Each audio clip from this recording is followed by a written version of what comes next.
Good evening, everybody. Welcome to the United Stand. Welcome to the Fan Forum Thursday night. No game this weekend. We have to wait till Monday. But as you know, there's plenty to talk about. It's United, and it has all been kicking off. Behind the scenes, it's not been nice. It's not been nice to read. It's not been nice to listen to. It's been all over mainstream media, social media. It's everywhere.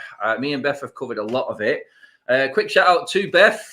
We can actually announce that she has got COVID and she is still battling on with the show. Beth, cheers for coming on.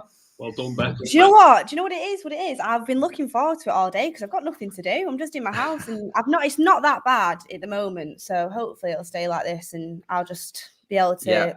It's good that there's no game, to be fair, because I won't get to miss it. Yeah, you get away with it. That's it. It is good that there's no game, Levin, but there's plenty going on behind the scenes, mate.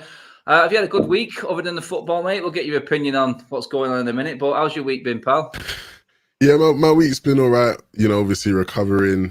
Start of the year, you got, planning out your years, planning out the goals and everything. Trying to stay away from a lot of the news I've been hearing because it's not great. It's not great. And I hate that it's come after such a, disappointing result, especially where we were already left with question marks after that result. And then obviously with some of the news that comes out, there's even more. And the one biggest problem I have with it, Adam, as well, and Ricky, discussed this off camera, and I'm sure we'll get into it more. The fact that it's almost like we're hearing these shouts of these things are happening within the squad, and this is being said, or this is happening, and we don't know where it's from, right? We don't know who it's from. Of course, people speculate and have their own ideas. Somebody might go, well, this player's on the way out, so maybe they're leaking stuff about this. But ultimately, we don't know. And that's really frustrating because that's very dangerous, right? It's very dangerous when you have that sort of a situation happening because then, you can... I can't say serious. I can't say serious if Beth's coming in and out like that. Tell you what, COVID has some reaction, doesn't it? Yeah. Look, it's... Carry on, mate.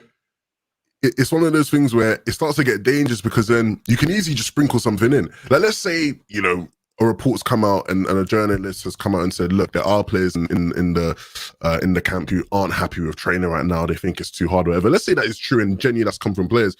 When we now believe that and consume that because we have trust in these journalists, if another one sprinkles something in that maybe isn't true or something exaggerated, we can't we can't tell, true from fake, and we don't know exactly who it's coming from. So it's really messy when you get these kind of scenarios at clubs. And it's a shame that it's happening because it's not the first time it's happened, right? It happened towards the end of Ollie's reign where, you had players going, we're not sure if Ollie's the right man and, things are a bit too easy. But now when you swing it the other way and you got Ralph and people are going, maybe it's a bit too... Like, it's all over the place right now, Adam. And that's really frustrating as a fan who just wants to know the truth.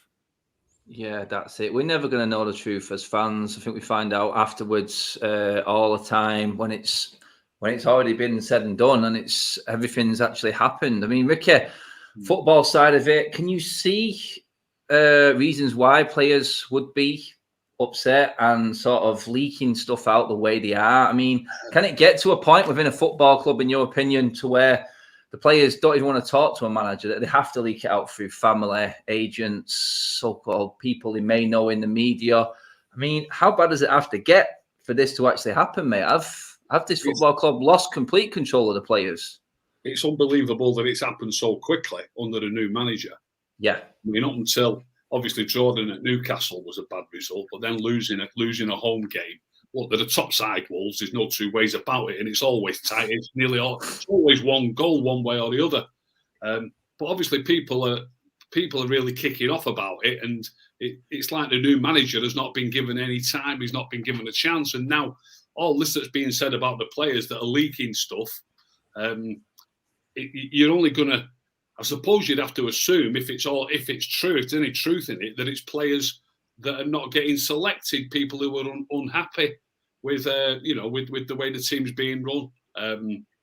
If I was, for example, I don't like mentioning names because obviously thousands of people will watch this and they'll, once you put a name out there, people start repeating it, don't they? I see. Yeah. You probably all seen that video clip that's going around today about if Van der Beek don't want to play for us, he can F off. If such a body don't want to play for us, he can F off. He can, 5 or 6 different players, names getting mentioned, but you don't know if these players are actually the ones that are doing it. Nobody knows. But what I will say, certain players that I like if you look at Van der Beek's performance when he come on at Watford, right? We played he only got half a game, and we played more than half of that half with 10 men. And Van der Beek was absolutely superb, creating openings, getting little angled balls in for people behind. And he rarely gets 5 minutes. And I know it wasn't that manager then, it was the old manager. I really thought this manager will come in and he will know about Van der Beek. He's supposed to be a student at a game. I think we'd already decided, I'd certainly decided that Ollie didn't know what's it from his elbow when he was trying to recognise a footballer. And for Van der Beek to be still being treated under a new manager, it's absolutely astonishing. So it's okay saying if this player wants to go, he can go, but it must be soul destroying. Look. Let's be honest. I know lots of people who are on this channel. They all love Bruno, but we've been playing poor football. We have this argument regular. I think we all agree that we've been playing poor football for about 18 months. And then on the other hand, we bull up all our players for being absolutely brilliant. I mean, which is it? So he's sitting there watching crap football for all the time he's been here, and he can't set foot on the pitch. You know what I mean? I wouldn't blame him if he does want to leave. And I wouldn't be leaking stuff to the press. But on that, Ricky, actually, you made a good point there. It's like, why? I think the biggest myth, Beth, is Donny van de Beek. Like Ricky said, then I was at that Watford game, and Ricky's bang on. He was our best player when he only had about 30 minutes of the game, and he was our best player over everyone. The example that I'm going to bring up now, though, in terms of the player side of it and managers, and you have to ask this, is that, look, Anthony Elanga made it into this team from how he trained. Rangnick put him into the matchday squad because he's trained hard and trained well. Is there a case of saying, look, Donny is not doing it in training? Some of these players just aren't willing to put in the miles that Rangnick's asking them to do, because Elanga had no given right to come in ahead of Donny van de Beek at all, in my opinion. I thought Donny's been there long enough. But Elanga's put in the training, and Rangnick's seen something in him. I mean, I'm not going to say it's all down to training. I don't think it is. I think every player should be given his chance. We spoke about this, Beth, but something's going on the training grounds for someone like Elanga to come through, but Donny not to get a sniff. And Mickey's right in that he's not getting anywhere near the team, even off the bench now, Beth. I do think it depends what type of manager you have, and every different manager is going to like different types of players. I thought Ralph was going to come in and he was going to take to Donny. I thought he would suit a style that he wanted to play. That's not been the case. And you look at it and you think, definitely wasn't Ollie's type of player. We've had arguments on the show whether or not Ollie did actually even want him as a signing. We're still not sure on that fact. I can't say he did after the way he was treated when he came in.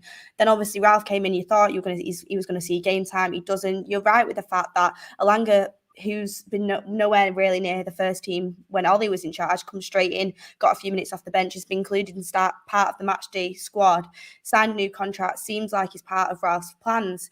But when it comes down to training, I wouldn't necessarily go in on Donny and say he's not a good trainer, because I mean, we don't know what happens in training, but the only thing we can go off is he's not been picked by 2 different managers now that have come in, which is slightly worrying. But then, like you said, when I watch him on the pitch, and he's not ever like absolutely pulled up trees or done anything mad to get him into the first team. But in the small amount of minutes he's had, he's shown football intelligence, he's shown football IQ, he's shown the type of stuff he can bring to the team. And like you both said, in the Watford game when he came on, I was like, this is the start now of it. This is the start of him getting on track for Manchester United. And again, he kind of faded back into the background.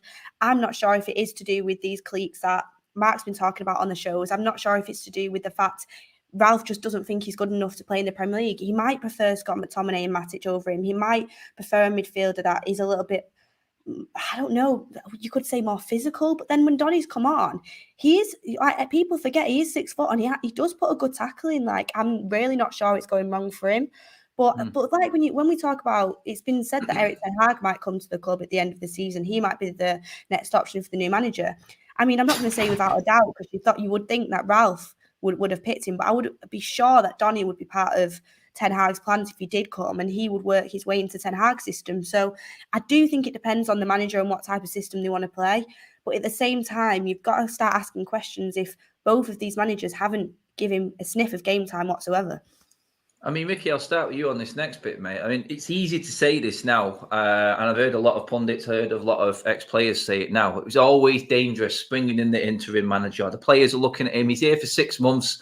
Why are they going to get behind his ideas and his tactics when they know he's going to be out the door in the summer? And that's easy to say once things start to go wrong like they have. I think that's a bit of a cop-out personally. You may think differently, mate, but he's got to only have, and it's reported that he only has a certain amount of authority, knowing, I think he would know in himself, he's only there for 6 months. There's only a certain amount of authority he can have.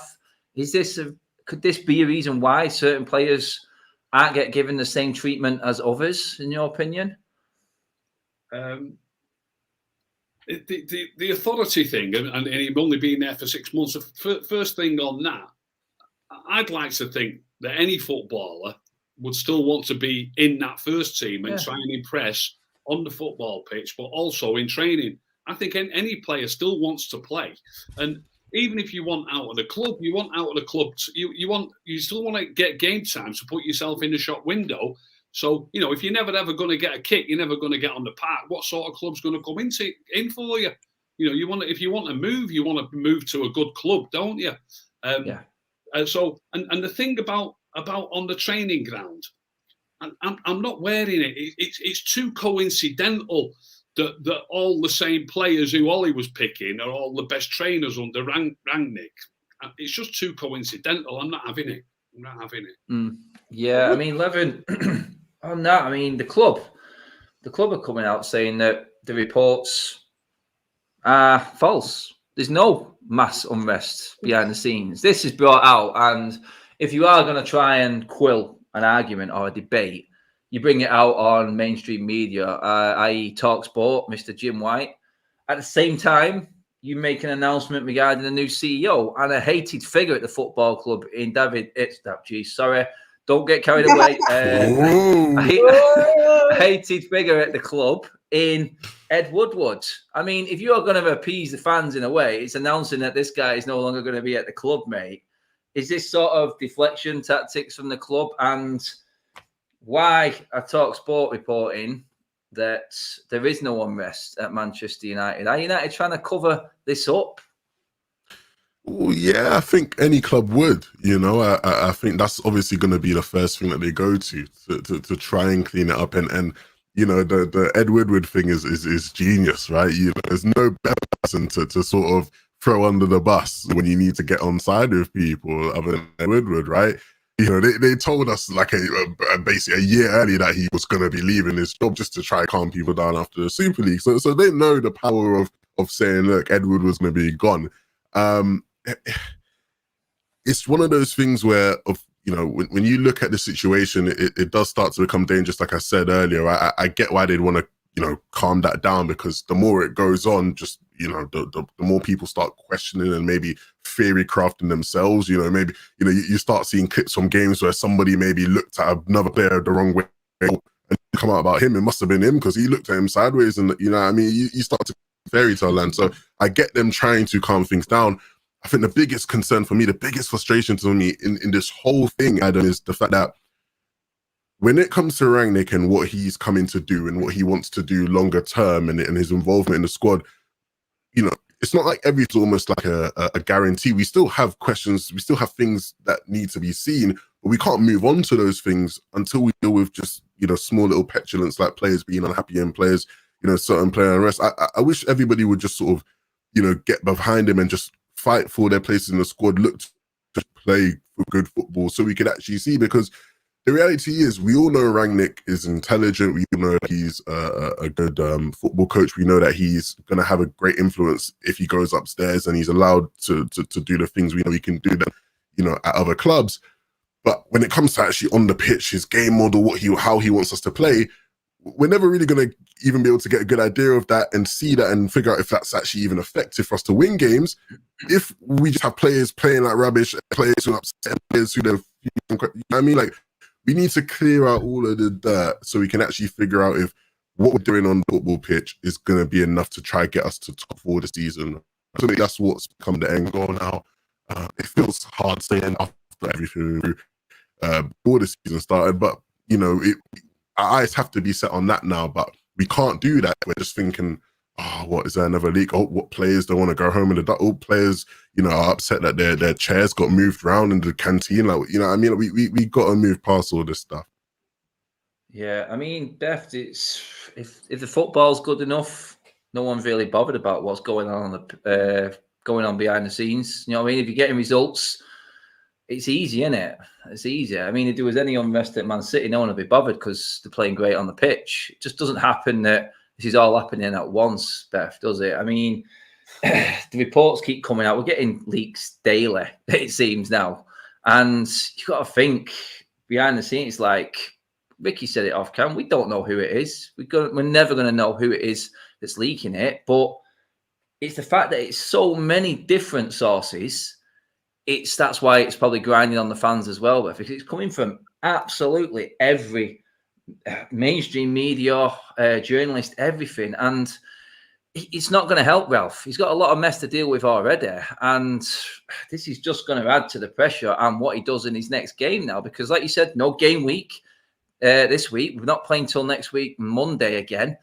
It's just going to keep piling up and piling up and piling up, isn't it, Beth? And it's not helping. We want him, and we're going to say back him. Everyone wants to back Ralph. The club have come out today, Beth, and said again, look, we believe there is a process of, there's that word again. It's a scary word, that one, isn't it? There is a process they believe in with Rangnick. I mean, you believe in Rangnick and you believe you can get past this?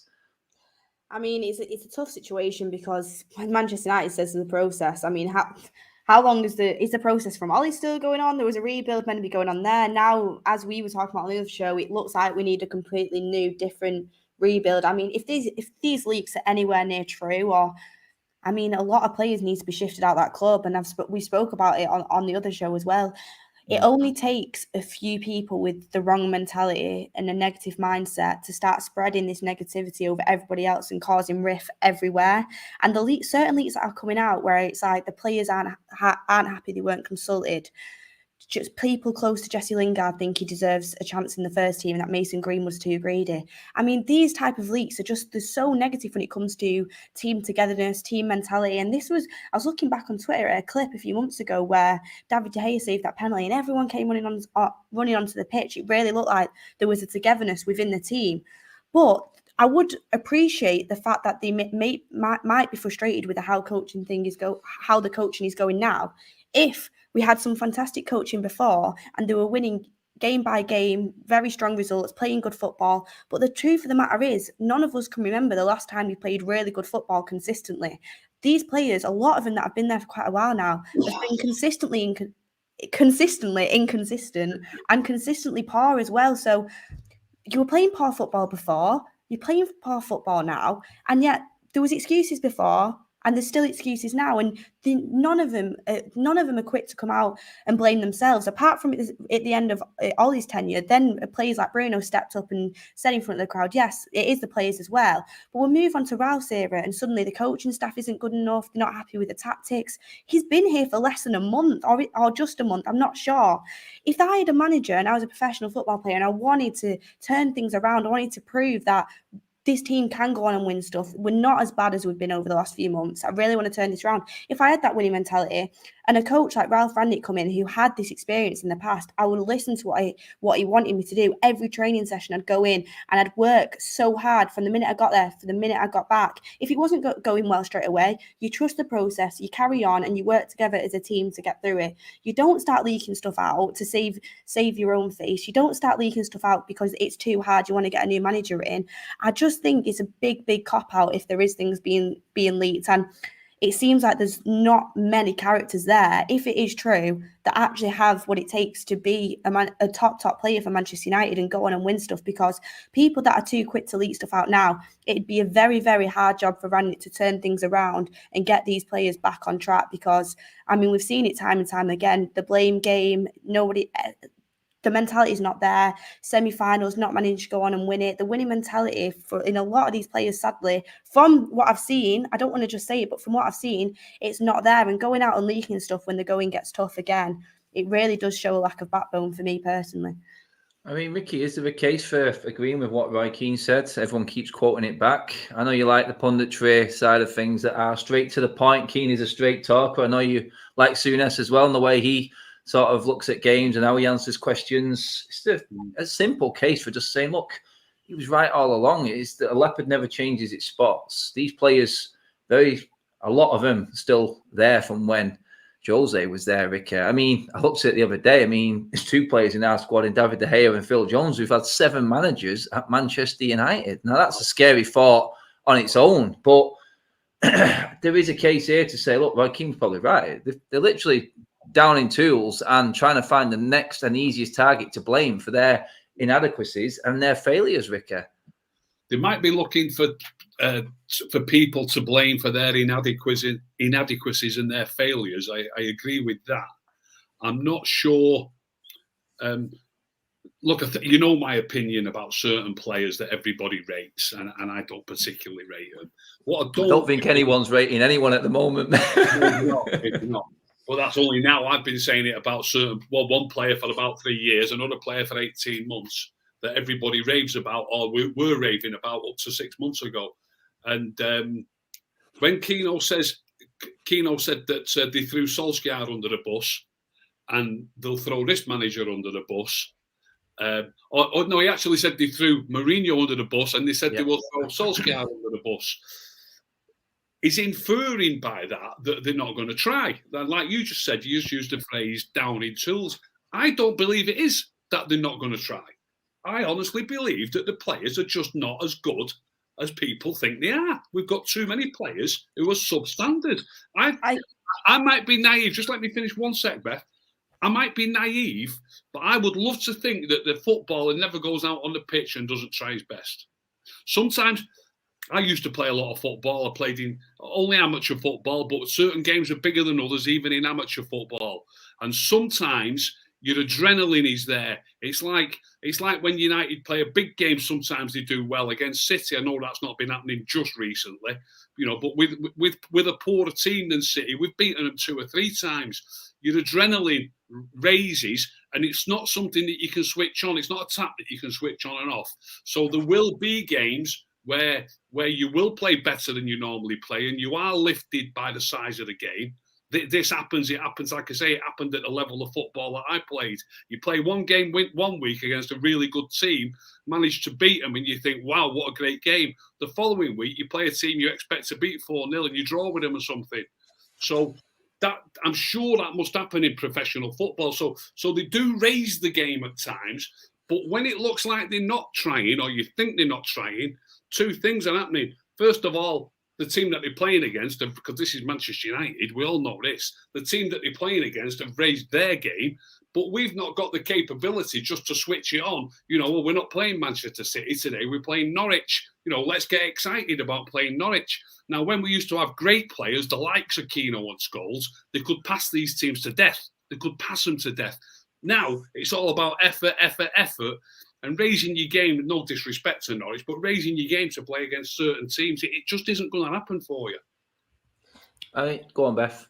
I was just going to say, on that fact, I agree with you in the sense that players sometimes are more up for certain games than others, but the way that the players have been playing, every game for them now should be a cut file to try and prove themselves. And you look at the difference between a Liverpool or a City team, I hate to say it, than our team, the difference in the forward line, the runs that they make, the effort that they put in.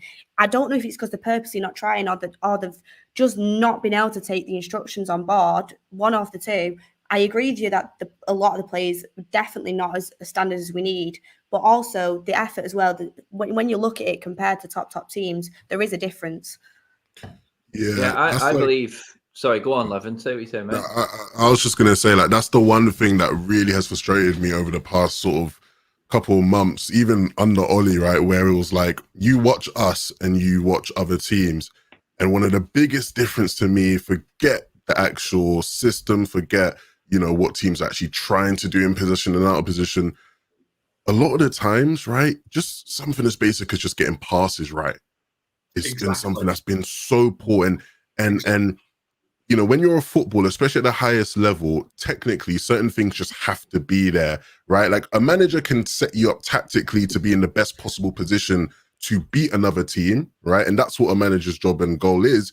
But ultimately, they can't go out there and play for you. So, you know, when you have situations like in the game against Wolves where maybe we didn't have as many chances as you'd expect, maybe we didn't dominate the game in the way you'd expect us to dominate the game, and maybe we didn't play the style that Rangnick wants us to play, but we had plenty of opportunities where we had the ball in good position still, and we could have done something, but maybe a pass was wrong. Maybe someone's touch was a bit too sloppy. Maybe someone's just a bit too hesitant on the ball, and so they lost it.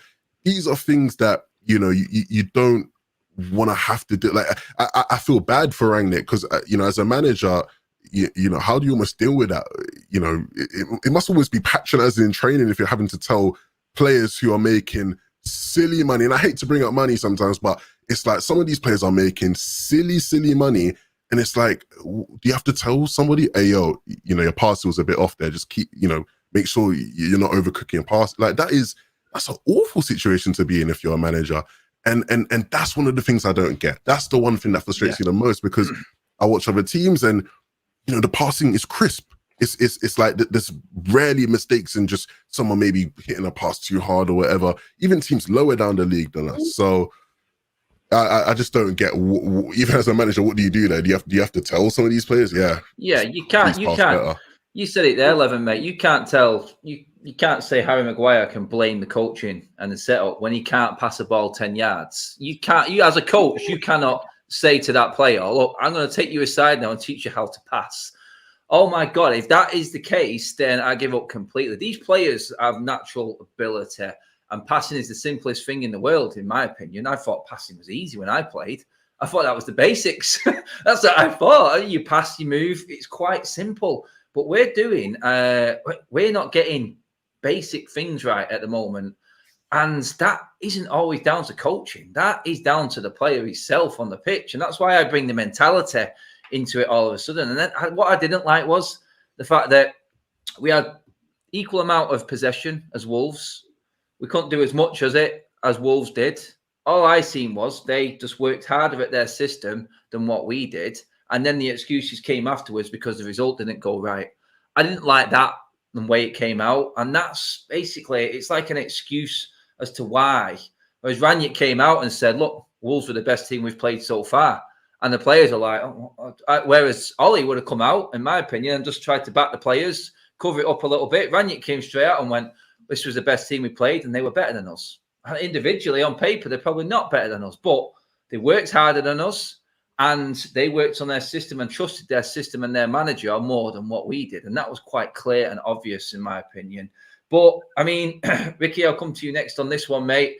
Reported United are worried about the lack of leaders in the playing squad. I mean, Ricky, what's a leader to you within a footballer? What characteristics does a leader need? And to help this team right now, can you see anyone of a leadership sort of quality actually within the squad that maybe needs sort of bigging up more? Or is it going to be a case of we need to bring someone in? Because they're saying that they're going to be looking for the leader type player within the transfer market.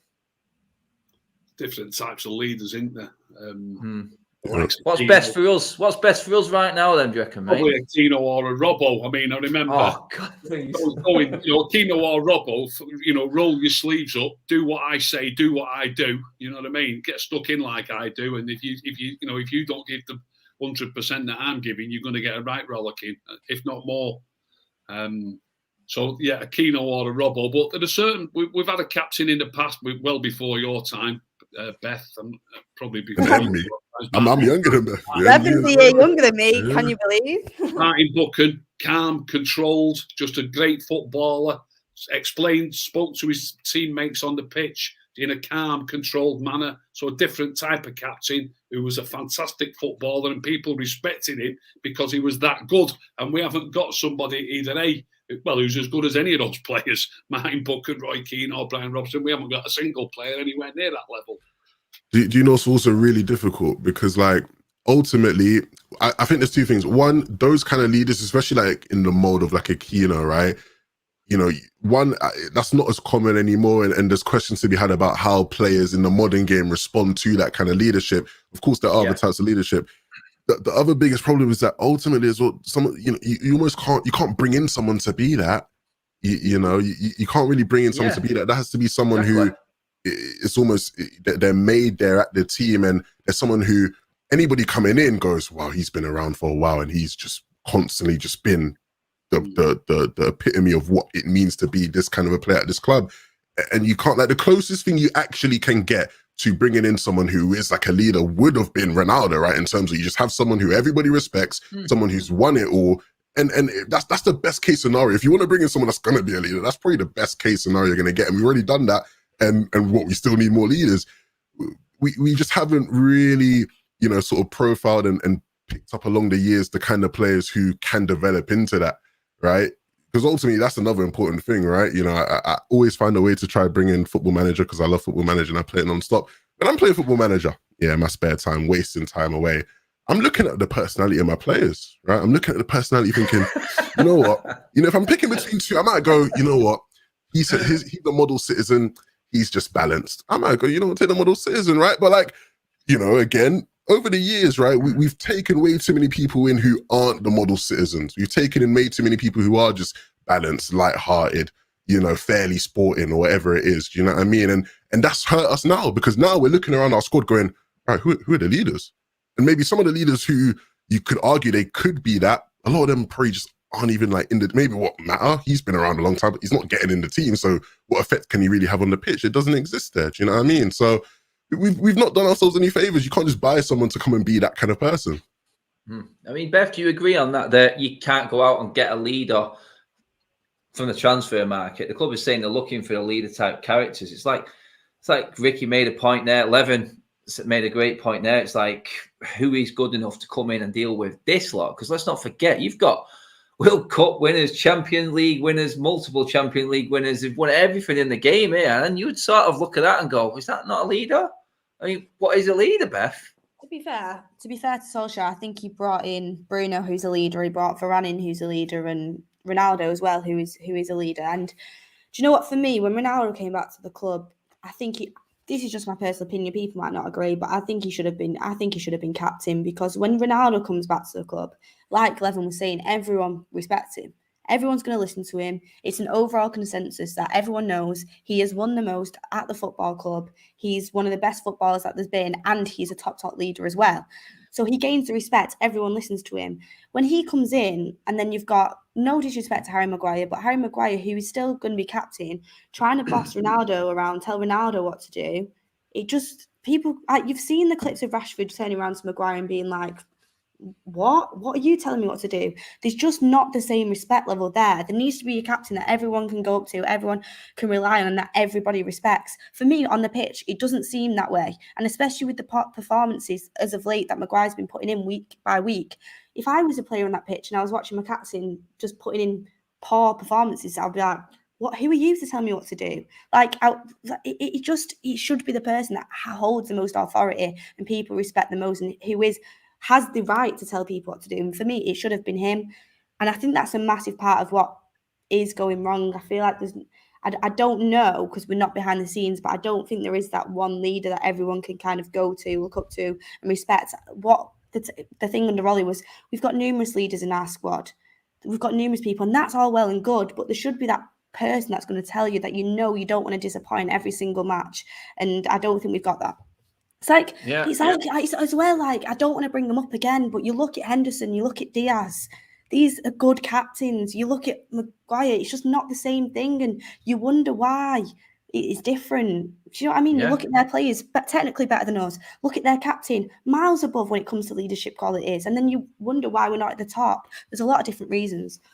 I mean, Mickey, you'll back this up, and I think this will be right up your street, mate. I mean, that Liverpool midfield of Henderson, Milner and Fabinho, which more than competed with a very, very, I think, one of the best midfields in the league in Chelsea's midfield, and still came away from Stamford Bridge with a 2-2 draw. Milner, Henderson, these are not household names, Ricky. These are what you could say is the leader that's built from within, from a process and a trust within a system and a manager, isn't it? Yeah, they're the type of players that if United were signing and people would have gone, oh, I don't want him and I don't want him. I mean, Milner won the league with City. He's won the league with Liverpool. He's won the European Cup, and he still gets disrespected. And he's about 36 now, isn't he, or something? You know what I mean? People don't appreciate the importance of somebody who just gets it and gives it and gets it and gives it. You know, too many United fans. You know, I'll say it again, Bruno, too many long balls. We need more players who want to keep the ball on the floor and move the ball around and get it again and give it again. And I've also seen these links with Neves. I've seen these links with Neves. That's how Neves plays. Neves, he just gets it and gives it. It's the odd long ball. Yeah, there's going to be the odd long ball. Of course there is. But generally, it's about getting it, giving it, and circulating the ball around the field. That's how Martino played. It's how Neves plays. It's how James Milner plays. It's how most of City's players play. And we need to start playing like that.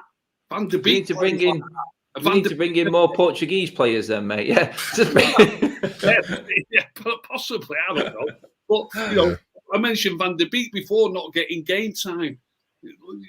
People might say, oh, he's not in their league. I don't know if he is in their league. We haven't seen enough of him. If he played for us numerous times, like he played against Watford in the second half, then I'll say he is in their league. You know what I mean? Why is he not getting more game time? I'm sorry to go back to that, but I'm talking about players who play the game simply, take a good touch and pass it and they know where they want to give it to next. We've got a player who plays like that and he's not getting in our team.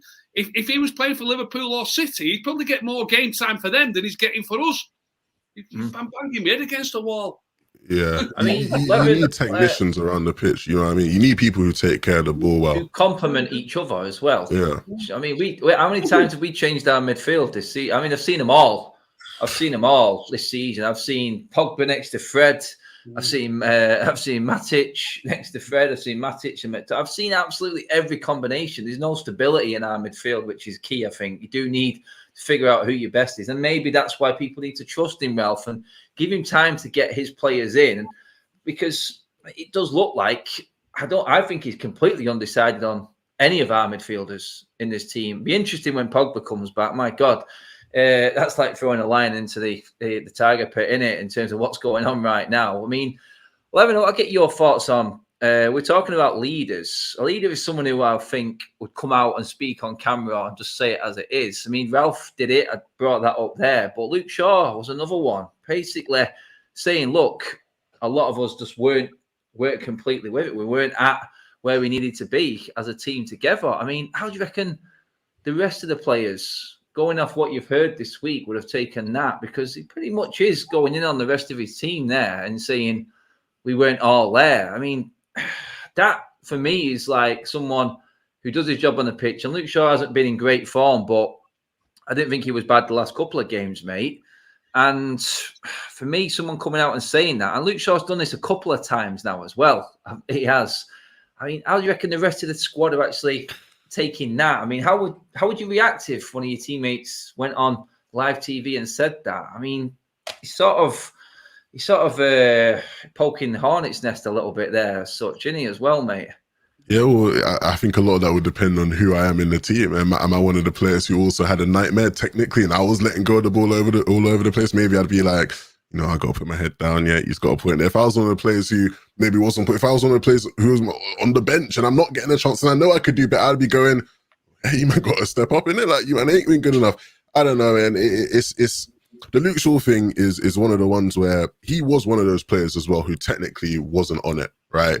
You look at the lineup. I said this on the fan forum after. You look at that lineup that he put out, and there weren't many players who you know are going to be able to keep the ball well and, you know, do something relatively useful with it. Shaw and Sancho would have been the two you probably would have said can do that best in that lineup that he put out. Both of them had nightmares, technically just weren't there. And so, you know, he's got to take accountability himself in that. But there clearly is an element of truth to what he said in terms of just like, you know, you do have players on the pitch they just don't look like they're on the same page, right? Ultimately, when you look at the clubs right now who are doing well, it's clear. You can see that the players are all on the same page. They all have an understanding of what is required of them. And right now, we don't have that. There isn't that harmony there. And until we do get a sense of harmony, you know, we're not going to, you know, have that. And in terms of just leadership, right? You know, you want your leader to be somebody who isn't going to be, you know, the one that's constantly having to put up their head, apologizing to you. You know, when players, everyone does this when you play football, right? You make a mistake, you go, oh, sorry. Like, you know what I mean? You want your captain to be the person who's probably doing that the least in the game, right? Like I had the United podcast up on the background, right, while I was cleaning my room yesterday. And I think it was like Luke Chadwick, right? And he's talking about his time at United. And he talks about how he played in the game once and he was in like a pivot with Roy Keane and he misplaced a pass, right? And misplaced a pass and Roy's turned around to him and just gone, what are you doing? A pass? Fix up. Obviously, he said it more aggressively and, you know, used more words than I can use. But do you know what I mean? But Roy Keane can say that because, you know, Roy Keane ain't giving away the ball in sloppy ways, right? He isn't someone that's constantly having to apologize for little mistakes he's making on the pitch. And beyond just being someone that's going to be shouty, just how you lead by example on the pitch, you have to be somebody who, you know, you're not someone that is making mistakes. Everybody should be able to look at you and be able to go, you know what, we played bad today, but he did what he does week in, week out, and the rest of the team let him down, right? And we don't have that in our squad right now. We don't have that one constant. Everybody seems to be having, you know, weeks or games where they're just not quite on it. And it's annoying for us because it keeps to be happening at the most inconvenient times for us. It's happening for us at the worst possible times as a fan base, but we need to find some sort of consistency in some of these players. Yeah, I mean, on that, 100%. go on, Ricky. I was going to bring you in there, mate, actually. Go on, mate. I thought Luke Shaw had a great game the other night, Levin. I disagree with you on that. I thought Sancho was very poor. And I've deliberately watched it again today. I've already watched it. I was Put yourself through that, Rick. Bloody hell. Yeah, I refuse to watch it again. I watched it again. I watched it again late at night when I came in, and I've watched it again today. I've been watching for which players are giving the ball away too often. Ronaldo's a massive culprit. Sancho's a massive culprit. McTominay on the night, and I don't mind McTominay. I always defend him, but he give it away far too often. Yeah, Matic hardly give it away at all. I've watched it today, and I've offered you this numerous times, Adam, because I've heard Matic getting criticism. I thought Matic was all right, mate. He had a superb game. His passing was off the scale. Little clips around people, driving past people, and then drawing people to him and then slipping it to his right, and so that we keep the ball. And then he made the best chance of the game. And when I say the best chance of the game, it was the best chance for both teams. It was even a better chance than the goal. Setting up Bruno. Yeah, fantastic. Gets to the dead ball line. I can't remember. I mean, he's a defensive midfield player. I can't remember Greenwood or Rashford getting to the dead ball line and setting up a sitter for someone all season. Maybe once each, perhaps all season. And people just don't even. I don't think people even see it. I'll back you up even more, mate. I'll back you up even more on the Matic claim because I said, for me, I said it, and you can look back on my fan forum, not on my fan blog after the game. I said Matic came probably a close second behind Phil Jones just because of Phil Jones' circumstances. But I think Rangnick, and I said it before the game, I said it after it, Rangnick put to bed the myth that Matic can't play 2 games in a week. He played 2 games in 4 days. Yeah. And in the 70-something minute, he was the one who took one for the team, who caught Traore and took him down for the free kick. He actually got, now I know he had to foul him, but it was a 30-yard pace. You know, I don't imagine any of our players would have caught Adama Traore to tackle him fairly. Do you understand what I mean? At least he caught him and fouled him.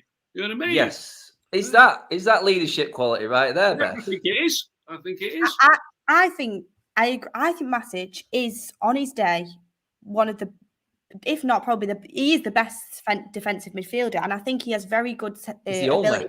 Yeah, he is, and he has a very good ability to put very nice through balls in. We've seen it quite a lot of the time. He does have a nice pass in his locker. I do have some issues with him. His pace is a little bit of an issue, and sometimes I do think he holds onto the ball a tiny bit too long. But I do think he holds his position very well, and as a centre defensive midfielder, he's definitely the best one we've got. The problem is, we need another one. He can't play every single game that we need, and he's going to be going at the end of this season. I mean, we don't have him. We really are in the mud because we've got no one else. I mean, this is the biggest thing. And I do think he has good leadership qualities. I do. I was leading to the Luke. I mean, I sidetracked him. Sure. I was going to speak about Luke Shaw. And what I mean, look, I always say this before I say it. I always say doing one good thing in a game, like we often say, like the man of the match is usually the man who gets the winning goal or something like that. Yeah. Doing one good thing in a game doesn't mean you've had a good game. I do appreciate that. But I've got to say, Luke Shaw, he got the ball thrown to him by De Gea. He ran sort of, I don't know, at least half the length of the pitch from just outside his own box to halfway into their half. And without looking up, he fired a ball across to Cavani along the deck in field. He's running forward, but fires it to his right directly to Cavani. It was an unbelievable piece of play. And Cavani shot when he should have played Greenwood in. Yeah, he should have. It was I remember that. Yeah, I remember that. I It was remember a that. great chance if he'd have passed it to Greenwood. You know, we could have took the lead there in the first half, where everyone's. Yeah. It was, although we didn't actually get the best chance we could have got out of it. It was the best chance of the half for either team, in my opinion, and the best chance in the second half for either team, including the goal, was Bruno's chance. You know? we could have been 2-0 on out of sight, and we wouldn't be having the conversation. No, but this is the story every week. The decision making in the midfield and in the final third is constantly so off, and that can't be a coincidence that every single game people just aren't making the right decisions. There's so lack of chemistry. It's either forced or there's too many passes. It's just it's frustrating to watch. It's so frustrating to watch. But we do sometimes get in these positions but completely blow it. That's it. And guys, don't forget, put a like on the video while you're at it. Cheers for all the super chats tonight as well, everybody, and do subscribe to United Stands. We're just about to hit 1.25 million. Wow. Subscribe. Talk about the cover-up, the big cover-up, which is the announcement a minute ago. I'm going to start with you on this one, mate. You look at it and you go, why is Darren Fletcher, as a sporting director of whatever, on the sideline, barking orders? Why is he there? Why is Ed Woodward there? Why is so-and-so? So when Ed Woodward's gone now, mate, it's been announced today. He's leaving on the 1st of Feb. Job done. See you later, Ed. No thanks. Yeah. Arnold's coming in, and he's actually said himself, mate, that he's going to relinquish the football duties, which I think would have been a great decision for Ed to make 7 years ago, but he didn't. But he's going to then bring in someone to run the football side of things while he deals with what he knows best. Fair enough. No problem with that. For you, mate, what is the best structure now from there? I mean, would Rangnick be the man to come in to that role that Arnold's giving up there to say football operations stuff? Would that be the ideal sort of setup going forward? Because obviously it's going to take time to put this in place, and we're looking to the summer 11, mate. Well, mate, where is Fletcher going, mate? Is he going back upstairs? Is he?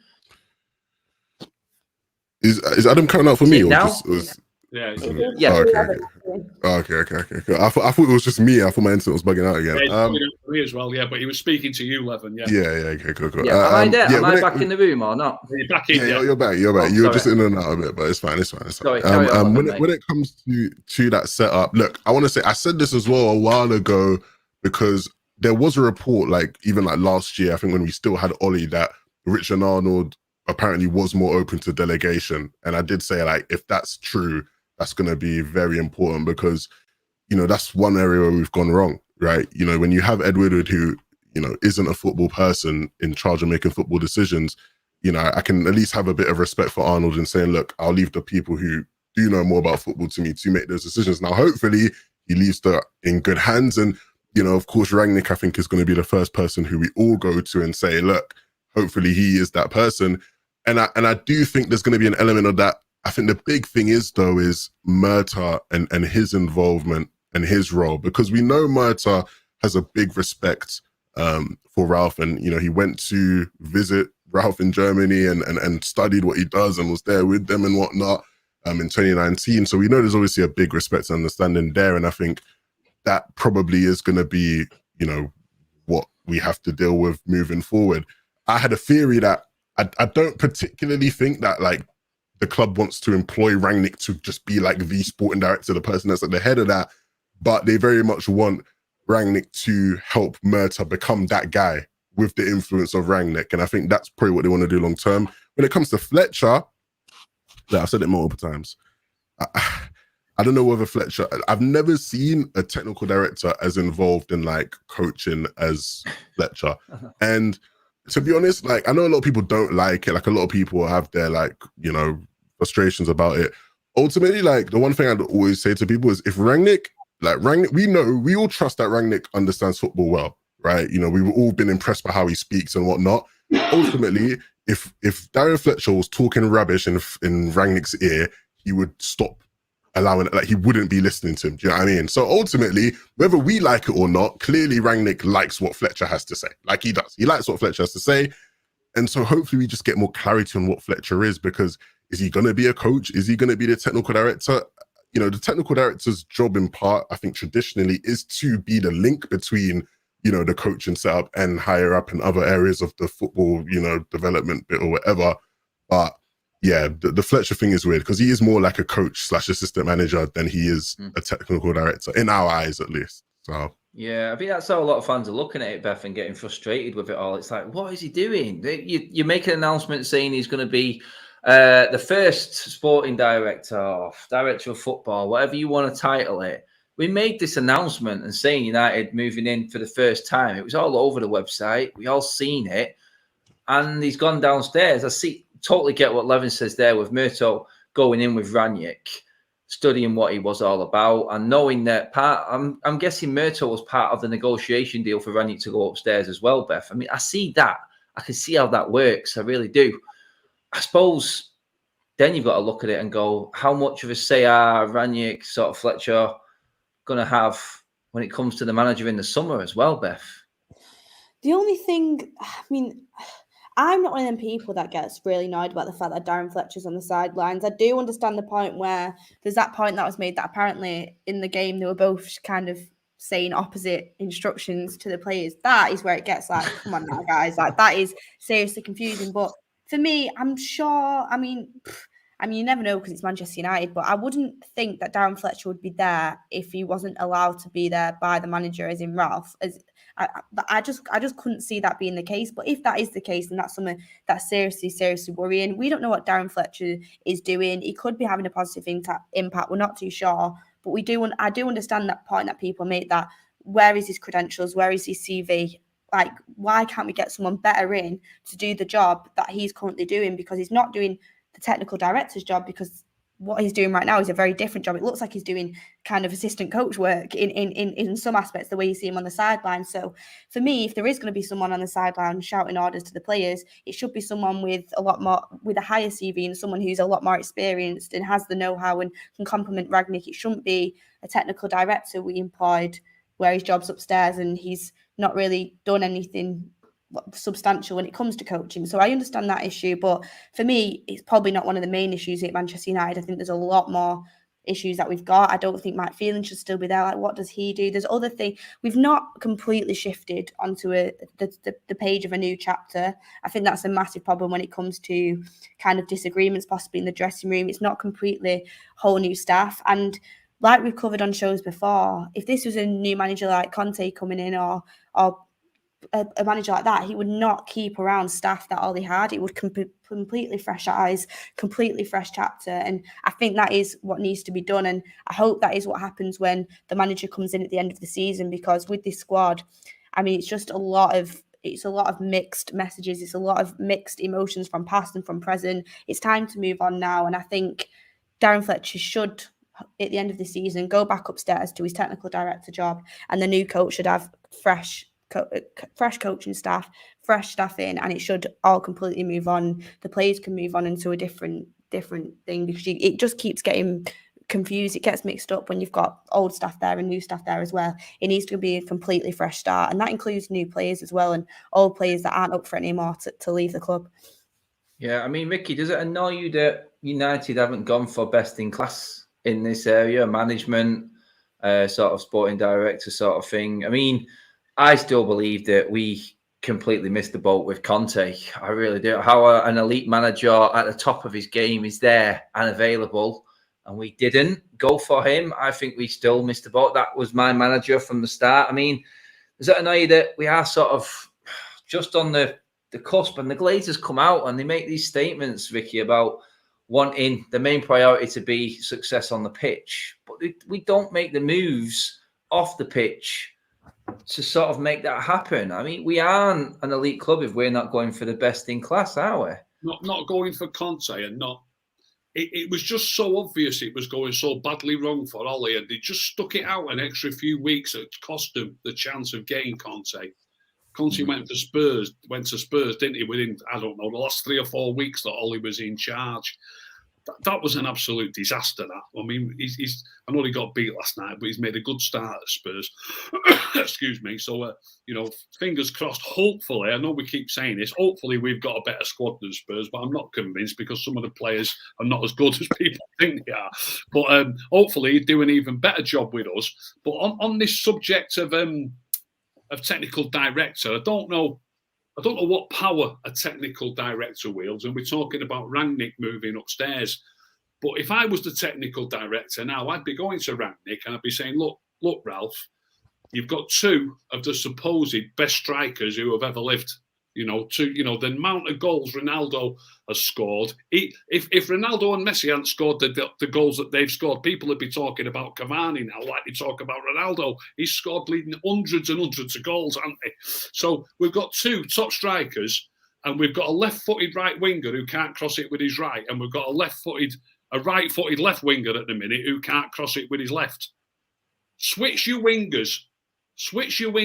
Mason, again, the other night, cuts in. He has a shot from 25 yards that goes 15 yards over the bar. Get him on the left wing where he's less likely to try and cut in and shoot because that'll be on his right foot. On the left wing, he might start delivering balls into the box. Sancho, I've just said, shocking the other night, but give the kid a chance on the right wing. Where the problem we've got here is that's where Mason's playing. He's back in the team.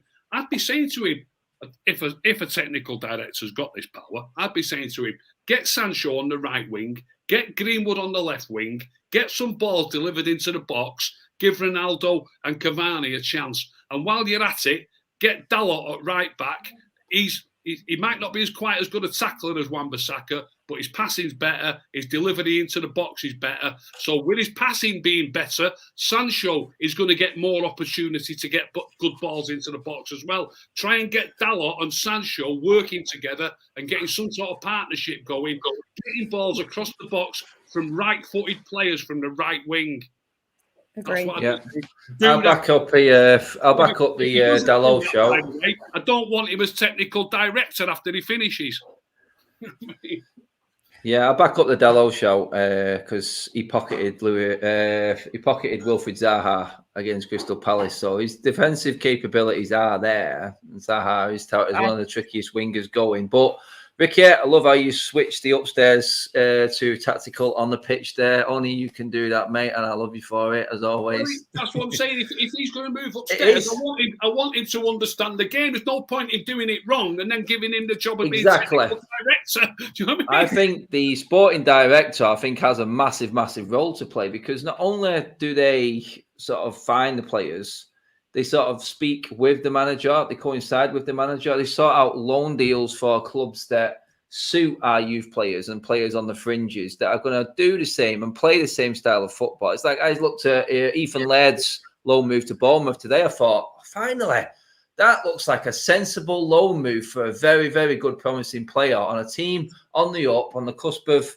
promotion, playing a very good brand of football. I'm thinking, that's a good move. I liked Axel's move to Napoli, the defender, and he can learn so much in Italy. I'm thinking, them sort of things I can get on board with. That's what a decent sporting director would do. He would make clauses in contracts. He has a lot of work to do, and I don't think Ed Woodward was ready to relinquish the power that he had in his hands. It's like Paddy McGuinness, the power is in your hands. It's what it's like. He wasn't letting it go. And for me, I think now, I do think with Arnold actually relinquishing you probably have seen some of the stuff, but most of the footballing work from upstairs is now going to be in the hands of someone, hopefully, that can look at things that way. And I agree with what you said there, Ricky. He knows the game. He knows it well. And like Edwin van der Sar at Ajax, he knows players. He knows Ajax. He knows how Ajax work. He knows the youth system. He knows what a player has to have. And that's what I think they're upset with in terms of how Donny plays, because they have a big thing about how their youth players work and what they're bred on. And I can see how they probably wound up about that and why a few Dutch pundits have had issues with that. But yeah, before I go on, we're getting near the end of the show, guys. It's absolutely flown by. I think we've brought a different angle to the chaos today. I thought we sort of dissected it in a different way. Well done to everyone for all your input. Levin, cheers for coming on, mate. Always a pleasure. Good to be back. I had people genuinely like, Levin, have you left the United Stand? What's going on? I'm like, I wasn't here for a week. I was ill. I was actually here like 2 days ago. But it's good to be back as always. You know, it's fun. Hopefully Monday, you know, actual good result, and we're not in tears and whatnot. So that's all I can ask for. Please, mate. I cannot handle more fan vlogs. I want Babs to come over and be happy and talking to me happy. I need Babs to be happy again. That's what I need, because I felt like she needed a big cuddle after that Wolves game. Ricky, cheers for coming on, mate. Pleasure, mate. Enjoyed it. Thank you. Lovely. Beth, hopefully you recover well from COVID and you come back strong and are ready to give your opinion on a win against Steven Gerrard's Villa on Monday night. I hope that's the case.